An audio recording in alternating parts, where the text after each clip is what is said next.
जोहार दोस्तों, जोहार। आज अशोक विजयादशमी है। अशोक विजयादशमी के शुभ अवसर पर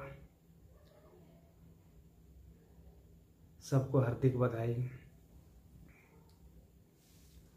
दोस्तों, आज बहुत दिनों के बाद एक नए वीडियो लेकर आप लोगों के सामने आया हूँ, कुछ राज की बात बताने के लिए। कुर्मियों का कुछ ऐसा राज छुपा हुआ है जिस कारण से इन्हें एसटी में तो शामिल नहीं किया, बल्कि इसका भाषा, संस्कृति, धर्म, सारा चीज का जो है विलोपित करने के लिए षड्यंत्र किया गया है। दोस्तों, कुर्मी एक ऐसा समुदाय है जो सिर्फ झारखंड ही नहीं बल्कि बंगाल, उड़ीसा, असम और वर्तमान के बांग्लादेश, जो पूर्वी बंगाल बना था, वहाँ तक कुर्मियों का दबदबा था। यानी कुर्मी जहाँ जहाँ रहते थे, हर जगह जो है कुर्मियों को जो है यहाँ का मालिक कहा गया था। सबसे पुराना कुर्मी को ही सबसे पुराना कहा गया था और कुर्मी को ही जो है मूल खूंटकाटीदार कहा गया था। यानी झारखंड, पश्चिम बंगाल, उड़ीसा, असम, बांग्लादेश तक जो है कुर्मी बहुल ही क्षेत्र था और इस क्षेत्र को जो है धीरे धीरे अलग करते गया। कुर्मियों के डर से ही सब जो है पूर्वी बंगाल भी बना है, असम भी बना है और बिहार और उड़ीसा भी बना है। तो मैं शुरुआत कर रहा हूँ ब्रिटिश आने के बाद। ब्रिटिश सिराजुद्दौला को हराने के बाद, बंगाल के नवाब सिराजुद्दौला को हराने के बाद जो है इसको पहला दीवानी मिला था 1765 ईस्वी में। और दीवानी मिलने के बाद ही जो है दीवानी अधिकार का मतलब हुआ कि उसको रेवेन्यू कलेक्शन करना है और नवाब जो है दिल्ली के नवाब को, उसको बादशाह को जो है देना था रेंट। इसलिए यहाँ रेवेन्यू कैसे कलेक्शन करेगा, दीवानी अधिकार मिलने के बाद रेवेन्यू कलेक्शन करने के लिए जो है जो पहला कानून उसने बनाया, क्योंकि उस समय तक जो है जब तक पहला कानून नहीं बनाया था उस समय तक जो है यहाँ के लोग जो है अगर पारंपरिक व्यवस्था के तहत जो है, जैसे गांव के मालिक को जो है वो वस्तु के रूप में धान, चावल, दाल, सब्जी, इस तरह का वस्तु दिया करते थे। उसमें पैसा का प्रचलन नहीं था। पूरे झारखंड, बंगाल, उड़ीसा, बिहार, असम, बांग्लादेश तक जो है ये पूरा बंगाल के अंतर्गत था और बंगाल में जो है कोई पैसा का प्रचलन नहीं था। यहाँ वस्तु के रूप में जो है मूल जो है गांव के जो है जमींदार होते थे या गांव बसाने वाले होते थे, एक पारंपरिक व्यवस्था के तहत उनको दिया जाता था। और गांव के जो है महतो, पारगणित जो भी होते थे महतो, उसको जो पारगणित को देते थे, पारगणित देश मॉडल को देते थे। इस तरह का जो व्यवस्था था, पारंपरिक व्यवस्था था, उन सभी व्यवस्थाओं को ब्रिटिश ने खत्म किया और उसके बाद उन्होंने परमानेंट सेटलमेंट बनाया और बड़े बड़े जमींदार बनाए, राजा को दिए, जमीन राजा को भी दिए और बड़े बड़े जमींदार भी बनाए, पूरे क्षेत्र को बांट दिए। वे लोग रेवेन्यू कलेक्शन करेंगे बोल के। तो साथियों अब सुन लीजिए, जब परमानेंट सेटलमेंट बना उसके पूर्व की घटना हुआ 1769 से 1778 तक जो है रघुनाथ महतो का विद्रोह हुआ था। ये बहुत बड़ा चुआड़ विद्रोह हुआ था, है ना। ये झारखंड, बंगाल, उड़ीसा हर जगह जो है ये विद्रोह फैला था। और इसके बाद भी देखिए 1780 से 1785 तक जबरा पहाड़िया का भी विद्रोह हुआ। जबरा पहाड़िया माने तिलका माझी, पहाड़िया जाति के थे, उन्होंने भी विद्रोह किया। लेकिन जो जबरा पहाड़िया या तिलका माझी जिसने विरोध किया था ब्रिटिश के खिलाफ, उसने किस लिए विरोध किया था कि वे खेती नहीं करना चाहते हैं। ब्रिटिश उन्हें ज़बरदस्ती खेती कराना चाह रहा था, लेकिन तिलका पहाड़िया लोग खेती नहीं करना चाहते हैं। वे कंदमूल खा के ही रहने वाले व्यक्ति थे और पेड़ नहीं कटना चाहते थे वो लोग, क्योंकि खेती करने के लिए तो पेड़ कटना पड़ेगा, जंगल झाड़ काटना पड़ेगा।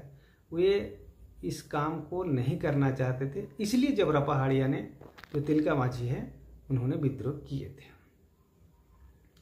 लेकिन उसका पहले रघुनाथ महतो जो विद्रोह किए थे, उन्होंने किस लिए विद्रोह किए थे ब्रिटिश के खिलाफ? वे रेवेन्यू नहीं देना चाहते थे। ब्रिटिश को क्यों दे? जब जमीन कुर्मियों का अपना बापोत्ती है, पूर्वजों से मिला हुआ संपत्ति है, कोड़ काड़ करके पूर्वज बनाए हैं, उस जमीन पर ब्रिटिश को रेवेन्यू क्यों दे?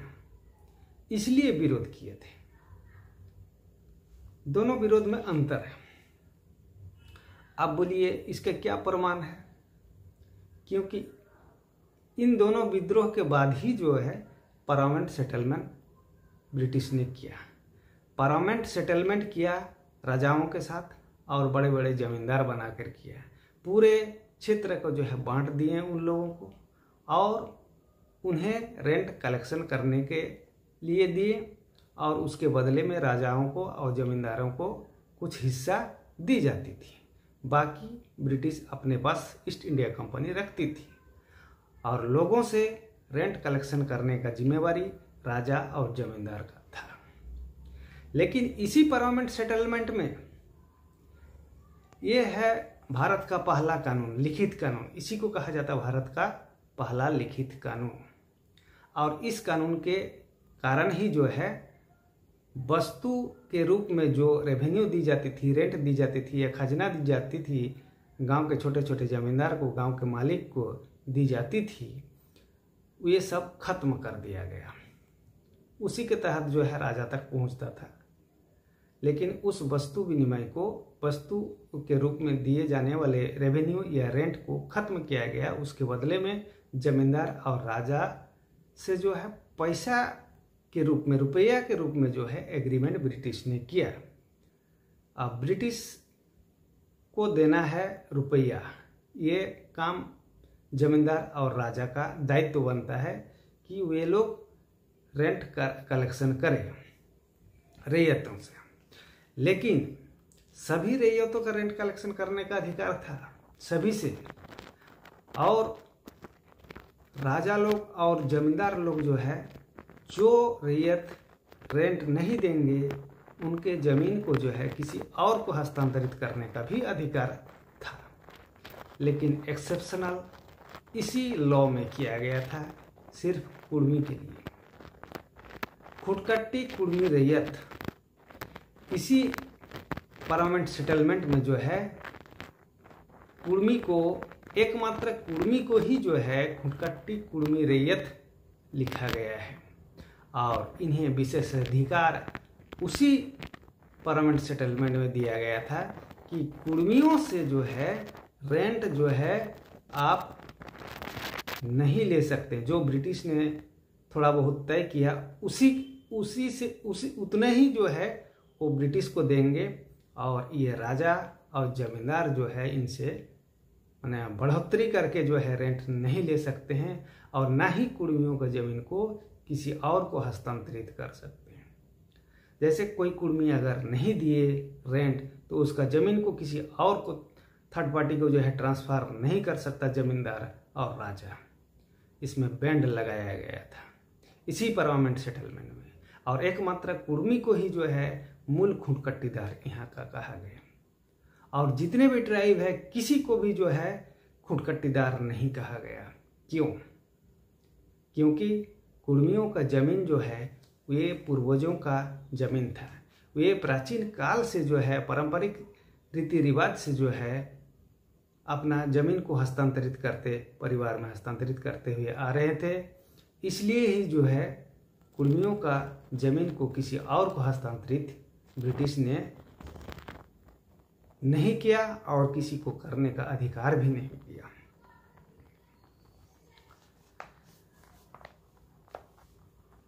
उस परमानेंट सेटलमेंट में जो कुर्मी को खूंटकटीदार रैयत कहा गया था,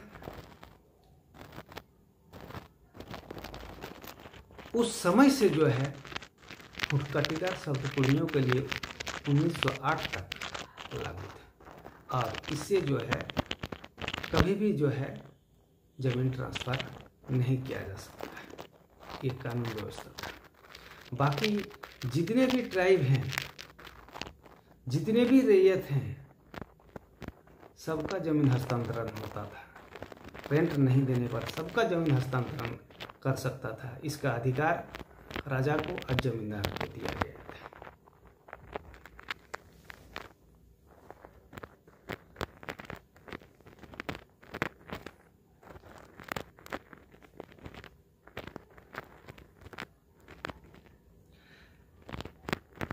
CNT एक्ट 1908 बनने के पूर्व तक एकमात्र खूंटकटीदार कुर्मी रैयत छोड़कर सबका जमीन में रेवेन्यू भी बढ़ाया जा सकता था, लेकिन कुर्मियों की जमीन में रेवेन्यू भी बढ़ाया नहीं जा सकता है, और इसका जमीन किसी और को हस्तांतरित भी नहीं किया जा सकता है।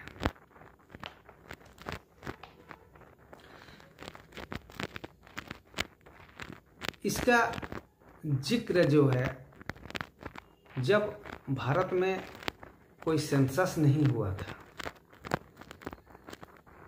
कोई जनगणना नहीं हुई थी, और CNT एक्ट 1869 भी लागू नहीं था।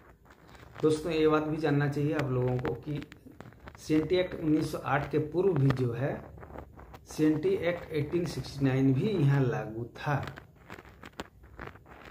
पहला छोटानागपुर का लिए कानून बनाया गया था CNT एक्ट 1869, और CNT एक्ट 1869 का जो कानून था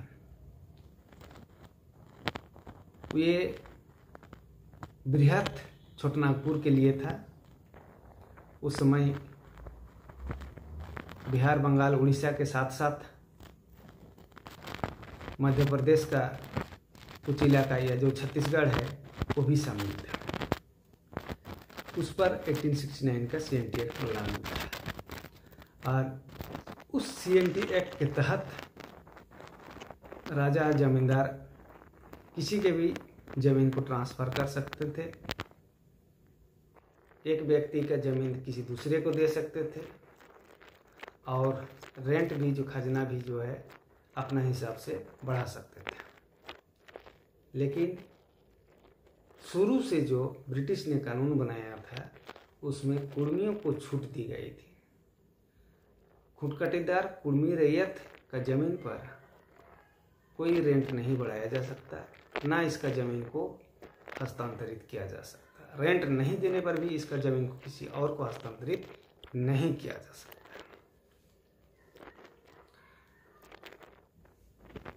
इसका प्रमाण भी जो है 1869 का जो है सीएनटी एक्ट लागू होने के पूर्व एक डिक्शनरी बनाया गया था। ब्रिटिशों ने कोर्ट कचहरी में लागू करने के लिए उनके जो शब्द थे, उनके कानून के जो शब्द थे, उस शब्द का एक डिक्शनरी बनाया गया था 1960 में। और उस डिक्शनरी में जो है कुर्मी रैयत का अर्थ भी लिखा गया है। कुर्मी का अर्थ जो है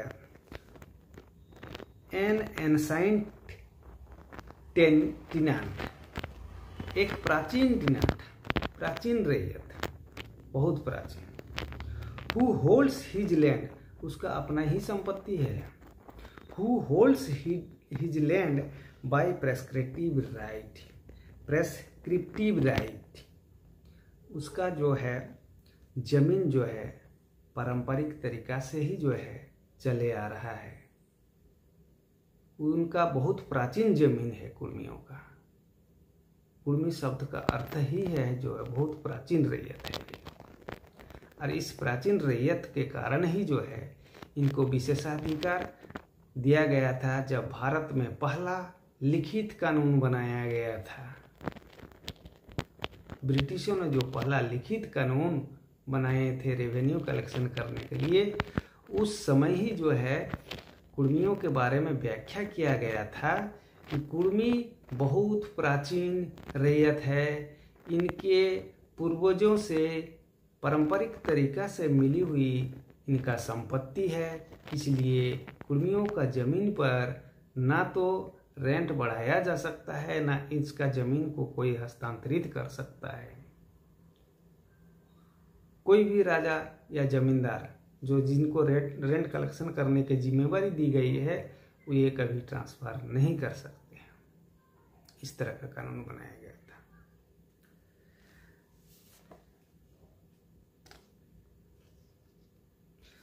जनगणना तब शुरू भी नहीं हुआ था, यानी कुर्मी रैयतों को ही सबसे प्राचीन रैयत माना है।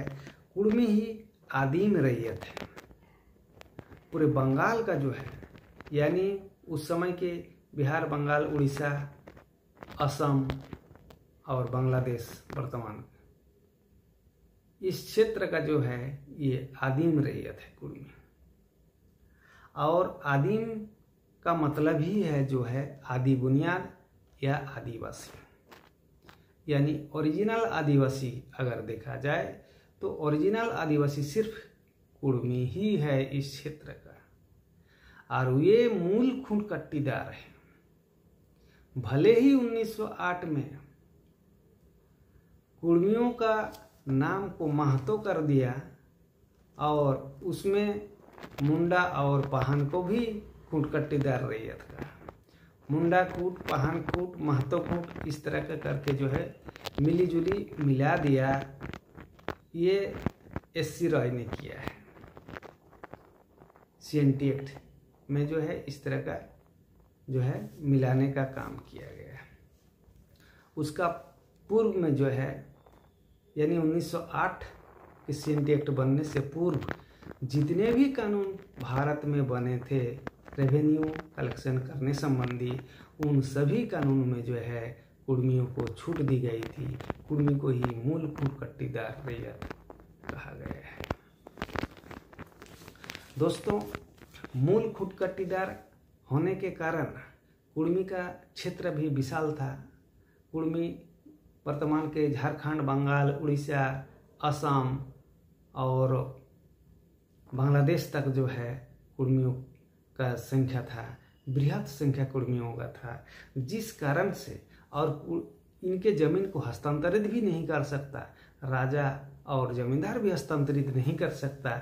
इस कारण से ही जो है असम बंगाल से अलग हो गया। असम 1874 को अलग हो गया, क्योंकि 1869 का जो है कानून लागू हो गया, 1869 का कानून लागू हो गया और उसमें सभी रैयत का जमीन को ट्रांसफर कर सकता है जमींदार और राजा, लेकिन एकमात्र कुर्मी का ही जमीन को जो है ट्रांसफर नहीं कर सकता था। और इनसे जो है खजना भी अधिक नहीं लिया जा सकता। इसलिए ही असम अलग हो गया 1874 में। उसके बाद 1874 के बाद CNT एक्ट 1869 तो लागू ही था। बंगाल टेनेंसी एक्ट भी आया। बंगाल टेनेंसी एक्ट में भी जो है कुर्मियों को विश्लेषण करके जो है, जो पहला कानून था भारत का, उस समय से जो है विश्लेषण करते हुए फिर से कहा गया कि कुर्मी को स्पेशल छूट इसलिए दी गई है, कुर्मी यहाँ का मूल खुटकट्टीदार है और इनका जमीन बहुत प्राचीन है। इन्हें पता ही नहीं कि इनका पूर्वज कब से यहाँ रह रहे थे, कब जमीन बनाए हैं, कब से यहाँ निवास कर रहे हैं, कब से यहाँ खेती कर रहे हैं, कुर्मियों को खुद को ही नहीं पता है। इसलिए जो है भारत में जब पहला कानून बना रेवेन्यू कलेक्शन के लिए, तब जो है कुर्मियों को छूट दी गई कि इनका ज़मीन कोई हस्तांतरित नहीं कर सकता है और इनसे रेंट भी नहीं बढ़ाया जा सकता है। और इसी रेवेन्यू के कारण ही जो है रघुनाथ महतो ने उसके पूर्व में विद्रोह भी कर चुके थे। जब 1869 का CNT एक्ट लागू होने के बाद जो है आपका असम भी अलग हो गया। फिर जब बंगाल टेनेंसी लॉ आया, उसके बाद जो है 1905 में जो है पूर्वी बंगाल भी अलग हो गया। ये कुर्मियों को डर से ही हुआ है, क्योंकि जो जो अलग होते जाएगा वहाँ तो ये टेनेंसी लॉ लागू नहीं होगा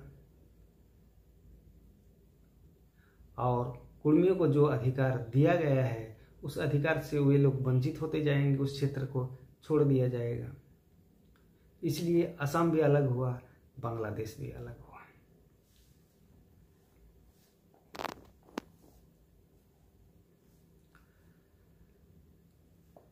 लेकिन 1908 में फिर से जब CNT एक्ट बना तो कुर्मियों को तो महतो खूंट कहा गया और मुंडा खूंट और पाहन खूंट भी शामिल किया गया।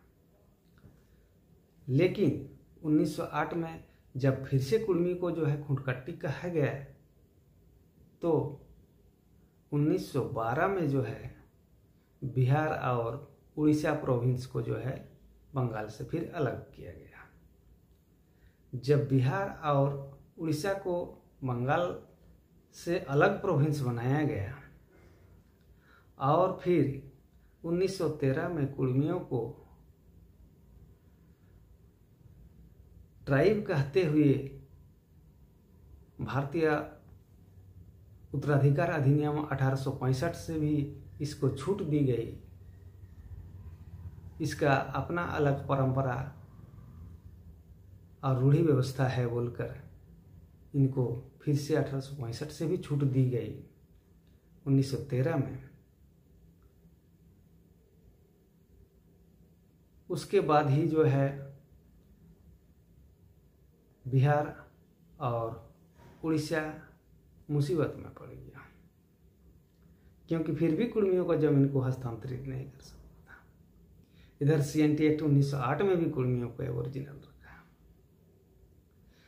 और उसके बाद 1925 में जो है जब नया अमेंडमेंट हुआ भारतीय उत्तराधिकार अधिनियम का, भारतीय उत्तराधिकार अधिनियम 1965 के बाद 1865 के बाद प्रथम बार 1925 को फिर अमेंडमेंट हुआ। उसके बाद ही 1931 में फिर से बिहार और उड़ीसा में फिर से नोटिफिकेशन हो गया कि 1925 का उत्तराधिकार अधिनियम भी जो है कुर्मियों के ऊपर लागू नहीं होगा। उनके साथ साथ और भी 12 अन्य ट्राइब है, उनके ऊपर भी लागू नहीं होगा। लेकिन मूल तो कुर्मी है, जमीन तो कुर्मी का चाहिए। बहुसंख्यक कुर्मी है, जमीन भी अधिक कुर्मी का है। कुर्मियों को जमीन हस्तांतरित नहीं करने सक रहा। 1931 में भी जब फिर से नोटिफिकेशन हुआ बिहार उड़ीसा प्रोविंस में, तो 1936 में जो है बिहार से फिर उड़ीसा भी अलग हो गया। अब कुर्मियों को जो है कुर्मियों का जो CNT एक्ट है सिर्फ बिहार में ही सीमित कर दिया गया, तत्कालीन बिहार में ही सीमित कर दिया गया। उड़ीसा में भी लागू नहीं हुआ और बंगाल में भी लागू नहीं किया, क्योंकि 1869 का CNT एक्ट, 1869 का जो CNT एक्ट था, छोटानागपुर टेन्यूर एक्ट, वो पूरे झारखंड, बिहार, बंगाल और उड़ीसा और कुछ हिस्सा मध्य प्रदेश में भी लागू था। छत्तीसगढ़ में बृहद छोटानागपुर में लागू था। तो ये जब CNT एक्ट बना 1908 का, इसको सीमित करते गया। बंगाल पहले बिहार और उड़ीसा प्रोविंस में ठेल दिया CNT एक्ट को, फिर उड़ीसा वाले जो है 36 में जो है वो अलग होके सिर्फ बिहार में ठेल दिया कि इसी में CNT एक्ट लागू होगा बिहार में। तो बिहार में CNT एक्ट 1908 लागू था। लेकिन 1950 आते आते कुर्मियों को किसी भी हाल में जमीन से बेदखल करना था, इसलिए ST सूची में नहीं रखा 1950 में। उसके बाद 1950 में जब ST सूची में इसको नहीं रखा, तो इसका जमीन कैसे लेगा? क्योंकि CNT एक्ट में तो एबोरिजिनल शब्द है ही है, एबोरिजिनल तो कुर्मी था ही। तब 1955 में 5 नवंबर 1955 में जो है CNT एक्ट से भी जो है एबोरिजिनल शब्द को हटाकर उसके स्थान पर ST शब्द को स्थापित किया गया। जब एबोरिजिनल शब्द को हटाया और कुर्मी ST में नहीं है, तो एबोरिजिनल शब्द के साथ जो कुर्मी भी वहाँ से गायब हो गया CNT एक्ट से। उसका जो राइट था एबोरिजिनल होने का, एबोरिजिनल रैयत होने का, खुंडकट्टी रैयत होने का, उस राइट को खत्म कर दिया। फिर भी मनुवादी का मन नहीं भरा, तब देखे कि ये लोग तो चुनाव में भी तो एकता हो सकते हैं, क्योंकि मानभूम बृहत कुर्मियों का क्षेत्र था, बृहत संख्या था मानभूम में कुर्मियों का। 1956 में मानभूम को भी तोड़ दिया और कुर्मियों को तहस नहस करने के लिए अलग कर दिया गया, इनका एकता को कमजोर कर दिया गया। तब से लेकर कुर्मी लगातार ST सूची में शामिल होने के लिए आंदोलन कर रहे थे, लेकिन झारखंड बनाने के बाद सिर्फ झारखंड में सीमित हो गए। बंगाल और उड़ीसा जो बृहद छोटानागपुर का लड़ाई था, उस लड़ाई को भी समाप्त कर दिया गया, उस लड़ाई को जो है बंद कर दिया गया, नेताओं ने बंद कर दिया। क्योंकि बृहद छोटानागपुर में, बृहद झारखंड का जो क्षेत्र है, उसमें अन्य ट्राइब का भी है, लेकिन कुर्मियों का भी जो है बहुत ज़्यादा संख्या। इसमें एकता आएगी बोल के जो है कुछ छल कपट नेताओं ने जो है जैक लेकर, छोटा सा जैक लेकर बिहार से उसी क्षेत्र को झारखंड क्षेत्र बनाकर छोड़ दिया। उसके बाद ये लोग राज करना चालू किए और बृहद छोटानागपुर का आंदोलन को छोड़ दिया। दोस्तों, कैसा लगा ये वीडियो?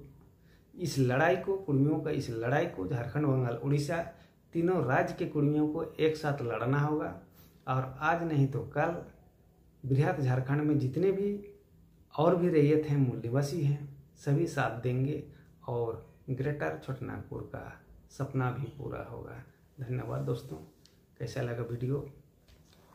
अच्छा लगे तो इसे लाइक शेयर कीजिएगा, कमेंट कीजिएगा। धन्यवाद। जोहार।